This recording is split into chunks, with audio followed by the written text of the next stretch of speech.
Social media হিসেবে যদি ফেসবুকটাকে ধরি, ফেসবুকটাই আমাদের গ্রামের মানুষ বেশি ব্যবহার করে। আমাদের জেনারেশন বা তার এই পর্যন্ত দেখা গেছে যে আমরা সমসাময়িক সময়ে এইটার কাছাকাছি আসি, সান্নিধ্যে আসি। কিন্তু সিনিয়র যারা আছেন, মোস্ট সিনিয়র যারা আছেন, তারা এইটাতে হঠাৎ করে প্রবেশ করছে। দেখা যায় যে তাদের একটা জীবনযাপন একভাবে ছিল, হঠাৎ করে এটার সাথে তারা ইউজ টু না এই জিনিসের সাথে। দেখা গেছে একজন স্কুল শিক্ষক, সে একটা সেলফি তুলে আপলোড দিচ্ছে যে কেমন হলো বন্ধুরা, মানে একটা লেম একটা ক্যাপশন দেওয়া। বা দেখা গেছে একজন কন্টেন্ট ক্রিয়েট করতে চাচ্ছে, সে সকাল বিকেল সন্ধ্যা পোস্ট দিচ্ছে, শুভ সকাল, শুভ দুপুর, শুভ সন্ধ্যা।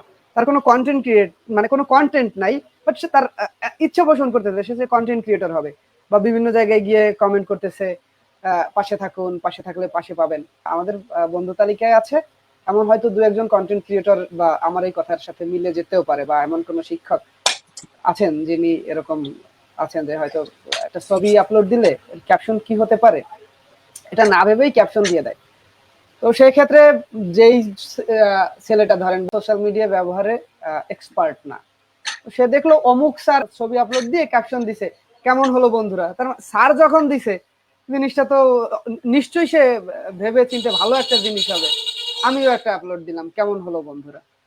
এভাবে তো ইনফ্লুয়েন্স হয় আসলে সোশ্যাল মিডিয়ায়।